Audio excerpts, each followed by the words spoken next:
ಹಾರ್ಮುಜ್ ಜಲಸಂಧಿ ಮತ್ತೊಮ್ಮೆ ಜಾಗತಿಕ ಸಂಘರ್ಷದ ಕೇಂದ್ರ ಬಿಂದುವಾಗಿ ಮಾರ್ಪಟ್ಟಿದೆ. ಅಮೆರಿಕ ಮತ್ತು ಇರಾನ್ ನಡುವಿನ ಉದ್ವಿಗ್ನತೆಯ ನಡುವೆ ಸಮುದ್ರ ಮಾರ್ಗದಲ್ಲಿ ಸಂಚರಿಸುತ್ತಿದ್ದ 3 ಹಡಗುಗಳ ಮೇಲೆ ನಡೆದ ದಾಳಿ ಇಡೀ ಜಗತ್ತನ್ನು ಆತಂಕಕ್ಕೆ ತಳ್ಳಿದೆ.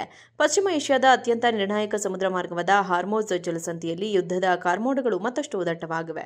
ಇರಾನ್ನ ಇಸ್ಲಾಮಿಕ್ ರೆವಲ್ಯೂಷನರಿ ಗಾರ್ಡ್ ಕಾರ್ಪ್ನ ಗನ್ ಬೋಟ್ಗಳು 3 ಪ್ರತ್ಯೇಕ ವ್ಯಾಪಾರಿ ಹಡಗುಗಳ ಮೇಲೆ ಗುಂಡಿನ ದಾಳಿ ನಡೆಸುವ ಮೂಲಕ ಅಂತಾರಾಷ್ಟ್ರೀಯ ಸಮುದ್ರ ಭದ್ರತೆಗೆ ಸವಾಲು ಹಾಕಿವೆ.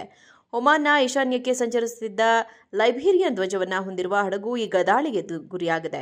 ಹಡಗಿನ ಕ್ಯಾಪ್ಟನ್ ನೀಡಿರುವ ಮಾಹಿತಿ ಪ್ರಕಾರ ಐಆರ್ಜಿಸಿಯ ಗನ್ ಬೋಟ್ ಅತಿ ವೇಗವಾಗಿ ಹಡಗಿನ ಸಮೀಪಕ್ಕೆ ಬಂದಿತ್ತು. ಅಷ್ಟರಲ್ಲಿ ಗನ್ ಬೋಟ್ನಲ್ಲಿದ್ದ 3 ವ್ಯಕ್ತಿಗಳು ಹಡಗಿನ ಸೇತುವೆಯ ಭಾಗವನ್ನು ಗುರಿಯಾಗಿಸಿಕೊಂಡು ಮನಬಂದಂತೆ ಗುಂಡು ಹಾರಿಸಿದರು.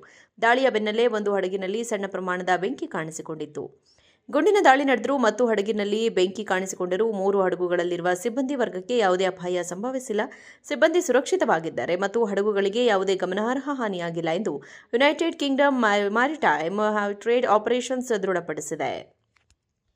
ಹಾರ್ಮುಜ್ ಜಲಸಂಧಿ ಮತ್ತೊಮ್ಮೆ ಜಾಗತಿಕ ಸಂಘರ್ಷದ ಕೇಂದ್ರ ಬಿಂದುವಾಗಿ ಮಾರ್ಪಟ್ಟಿದೆ. ಅಮೆರಿಕ ಮತ್ತು ಇರಾನ್ ನಡುವಿನ ಉದ್ವಿಗ್ನತೆಯ ನಡುವೆ ಸಮುದ್ರ ಮಾರ್ಗದಲ್ಲಿ ಸಂಚರಿಸುತ್ತಿದ್ದ 3 ಹಡಗುಗಳ ಮೇಲೆ ನಡೆದ ದಾಳಿ ಇಡೀ ಜಗತ್ತನ್ನು ಆತಂಕಕ್ಕೆ ತಳ್ಳಿದೆ. ಪಶ್ಚಿಮ ಏಷ್ಯಾದ ಅತ್ಯಂತ ನಿರ್ಣಾಯಕ ಸಮುದ್ರ ಮಾರ್ಗವಾದ ಹಾರ್ಮುಜ್ ಜಲಸಂಧಿಯಲ್ಲಿ ಯುದ್ಧದ ಕಾರ್ಮೋಡಗಳು ಮತ್ತಷ್ಟು ದಟ್ಟವಾಗಿವೆ. ಇರಾನ್ನ ಇಸ್ಲಾಮಿಕ್ ರೆವಲ್ಯೂಷನರಿ ಗಾರ್ಡ್ ಕಾರ್ಪ್ನ ಗನ್ ಬೋಟ್ಗಳು 3 ಪ್ರತ್ಯೇಕ ವ್ಯಾಪಾರಿ ಹಡಗುಗಳ ಮೇಲೆ ಗುಂಡಿನ ದಾಳಿ ನಡೆಸುವ ಮೂಲಕ ಅಂತಾರಾಷ್ಟ್ರೀಯ ಸಮುದ್ರ ಭದ್ರತೆಗೆ ಸವಾಲು ಹಾಕಿವೆ.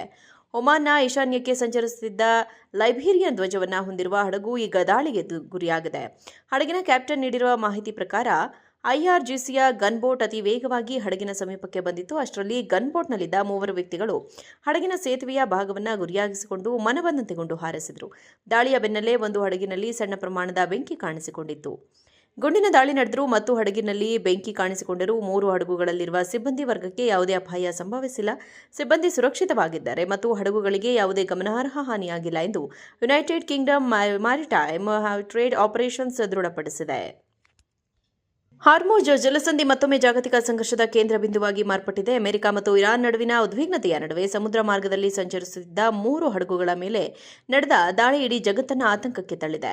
ಪಶ್ಚಿಮ ಏಷ್ಯಾದ ಅತ್ಯಂತ ನಿರ್ಣಾಯಕ ಸಮುದ್ರ ಮಾರ್ಗವಾದ ಹಾರ್ಮುಜ್ ಜಲಸಂಧಿಯಲ್ಲಿ ಯುದ್ಧದ ಕಾರ್ಮೋಡಗಳು ಮತ್ತಷ್ಟು ದಟ್ಟವಾಗಿವೆ. ಇರಾನ್ನ ಇಸ್ಲಾಮಿಕ್ ರೆವಲ್ಯೂಷನರಿ ಗಾರ್ಡ್ ಕಾರ್ಪ್ನ ಗನ್ ಬೋಟ್ಗಳು 3 ಪ್ರತ್ಯೇಕ ವ್ಯಾಪಾರಿ ಹಡಗುಗಳ ಮೇಲೆ ಗುಂಡಿನ ದಾಳಿ ನಡೆಸುವ ಮೂಲಕ ಅಂತಾರಾಷ್ಟ್ರೀಯ ಸಮುದ್ರ ಭದ್ರತೆಗೆ ಸವಾಲು ಹಾಕಿವೆ. ಒಮಾನ್ನ ಈಶಾನ್ಯಕ್ಕೆ ಸಂಚರಿಸುತ್ತಿದ್ದ ಲೈಬೀರಿಯನ್ ಧ್ವಜವನ್ನು ಹೊಂದಿರುವ ಹಡಗು ಈಗ ದಾಳಿಗೆ ಗುರಿಯಾಗಿದೆ. ಹಡಗಿನ ಕ್ಯಾಪ್ಟನ್ ನೀಡಿರುವ ಮಾಹಿತಿ ಪ್ರಕಾರ ಐಆರ್ಜಿಸಿಯ ಗನ್ ಬೋಟ್ ಅತಿ ವೇಗವಾಗಿ ಹಡಗಿನ ಸಮೀಪಕ್ಕೆ ಬಂದಿತ್ತು. ಅಷ್ಟರಲ್ಲಿ ಗನ್ ಬೋಟ್ನಲ್ಲಿದ್ದ 3 ವ್ಯಕ್ತಿಗಳು ಹಡಗಿನ ಸೇತುವೆಯ ಭಾಗವನ್ನು ಗುರಿಯಾಗಿಸಿಕೊಂಡು ಮನಬಂದಂತೆ ಗುಂಡು ಹಾರಿಸಿದರು.